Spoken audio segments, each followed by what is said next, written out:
just got done voting. Can you see this? My sticker, my little itty bitty sticker that says I voted. I voted, and I hope you guys voted. I hope you voted. You need to go out and vote if you're from Wisconsin. Today's the primary. Go Sanders. But here's the thing. It doesn't matter if it's Sanders. It doesn't matter if it's Clinton. The thing that matters is that we don't vote for Trump in the general election. That's what matters. That's what matters. I still think that they're going to do something. But you know what? You know what? If the Republican Party, if the establishment of the Republican Party, because the establishment of the Democratic Party is doing some goofy things too, because they don't want to elect Sanders. They want Clinton. So they've been doing that. Debbie Wasserman Schultz. Oh my God, she needs to go. She needs to go. Go. I want her gone. Anyway, but if the Republican Party pulls some shenanigans at their convention, theirs is in July, I think, and doesn't put Trump up and he wins the primary, they're going to be fucked. I'm telling you, you heard it here first. They are going to have some mad Republicans, and I wouldn't blame them, because if Sanders doesn't win outright, then it's contested, and there's no way then I just don't see it. Unless the superdelegates change. Personally, I don't think we should have superdelegates, but I already said that. Now, here's what's on my mind. I just saw a bumper sticker with a little flag, and next to it it said, "One nation under God," and God was in red. And the one nation looked like it was in blue. First of all, I'd like you guys out there to stop that. Just stop it. We're not one nation under God. We weren't supposed to be in God we trust. We were supposed to be a Latin term that I can't say, so I'm not even going to bother trying, but the Latin term that says out of many one. Out of many one. Many different people. That's the whole purpose of America. We are a melting pot. A melting pot. So no, we are not one nation under God. The guy who wrote the pledge in the 1800s, people, this was not written by the founding fathers. Learn a few things. This isn't revisionist history. This is actual history. Pay attention. But the guy who wrote the pledge was a minister, and he didn't include under God. So why do we have it there? Because in 1954 or 56, we went nuts in this country. The godless communists. The godless communists. Well, and then we decided that we needed to put under God. What, like that gave us some sort of protection from the godless communists? I've been listening to this podcast. Its name just escaped me. Karina Longworth does it. She's brilliant. She's brilliant. I love her podcast. She does it on the history. You must remember this. That's what it is. You must remember this. A kiss is just a kiss. A smile. Okay, that's enough of that. So, otherwise this would be karaoke with Julie. But we're not. We're commuting with Julie. Not karaoke. So anyway, she's been doing this special about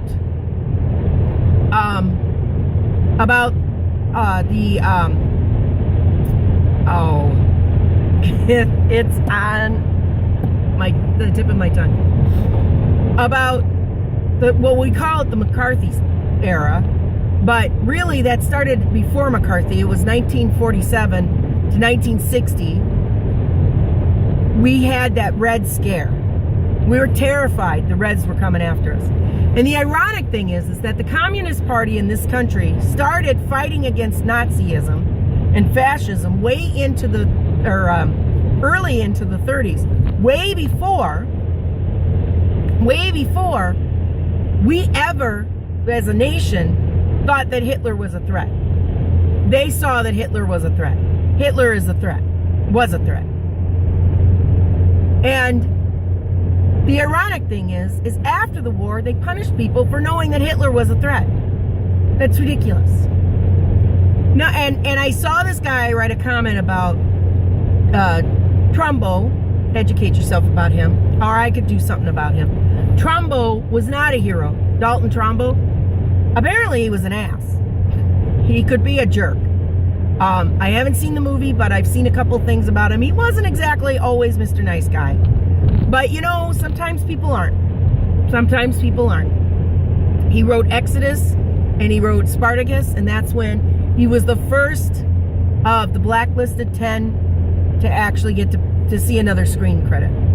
But here's my thing. This guy had said, oh, they didn't name names, but we were looking for communists and they should have named names, so anybody who didn't name names isn't a hero.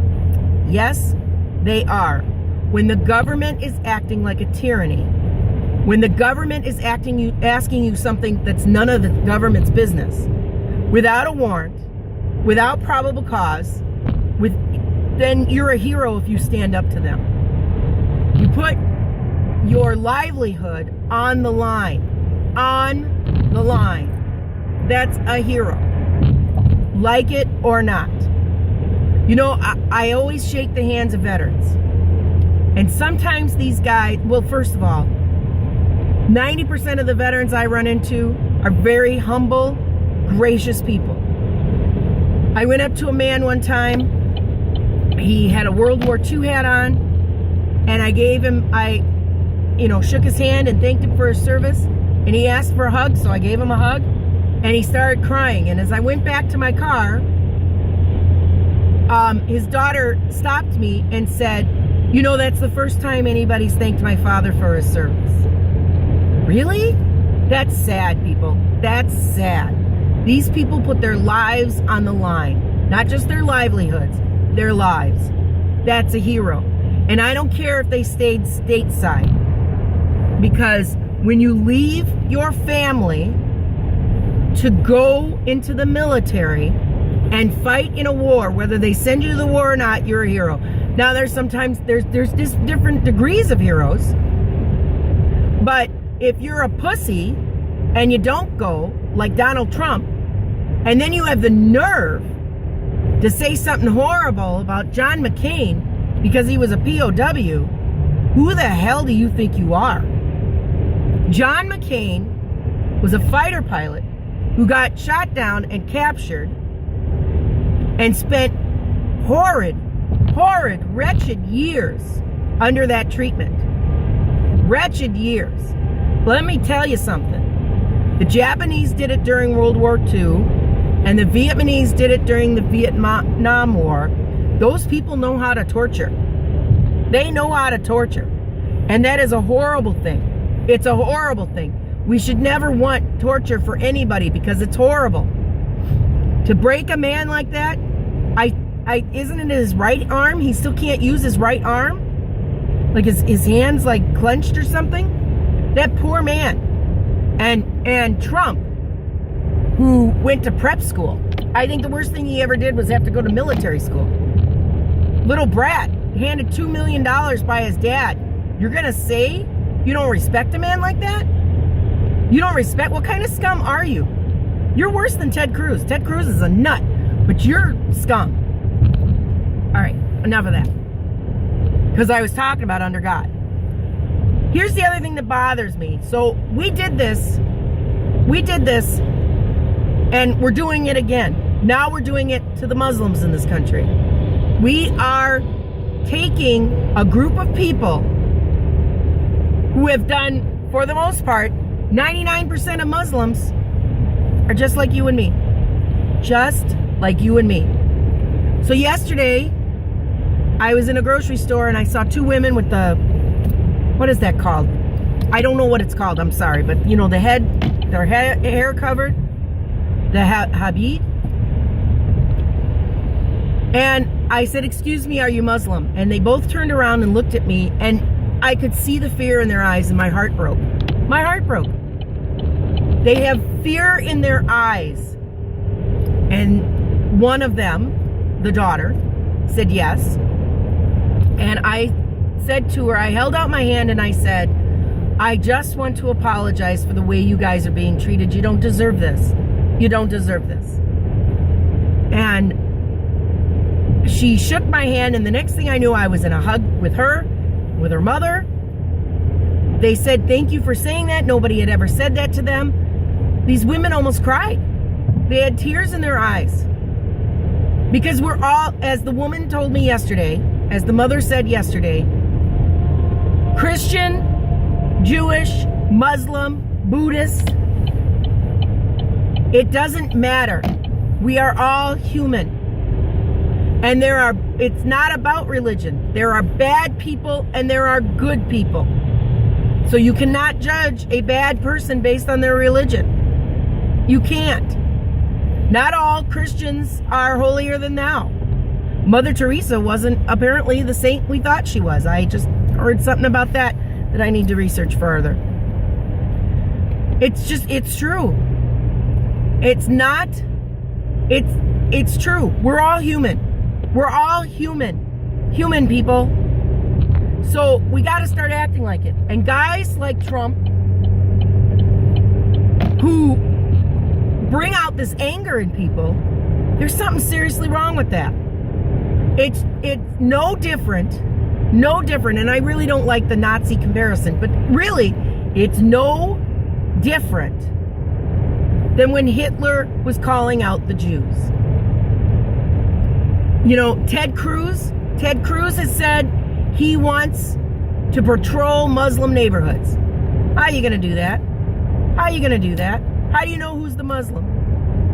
What happened to religious freedom? What happened to the America that I grew up in?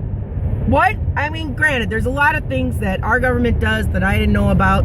If you read any book on the CIA, you're like, holy shit. But what happened, people? What happened? We are the land of the free, the home of the brave, and the Packers. Sorry, Bears fans, and the Packers. We have baseball and apple pie and football and soccer. We have a lot. We have a lot going for us, from sea to shining sea.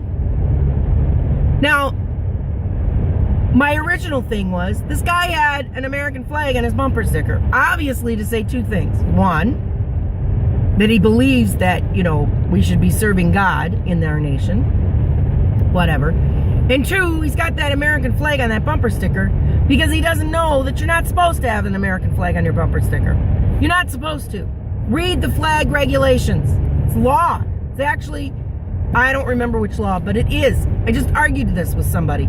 You do not lower the flag unless the president decrees it or governors are allowed to, but only for their states. Show some respect. Show some respect. So while you think you're a flag waver, get them off your truck. Ratty old flags hanging off your truck. So everybody thinks you're patriotic. You're not patriotic. You're stupid because you got a flag and it's improperly displayed. It's not cool. It's not cool. And these companies that put the flag in, we're going in a tunnel. Hello, tunnel. The companies that put these flags in their advertisement, that's wrong too. That's wrong too. So my message today is, if you're in Wisconsin, go vote. Go vote. If, hug a stranger today. Say hello to somebody. Brighten their day. We're all in this together, people, and none of us is getting out of here alive. None of us. So I want y'all to have a good day. Thanks for watching Commuting with Julie. I hope you like this new format. I wasn't sure. Because you can't see my eyes. Hi. Okay, have a great day.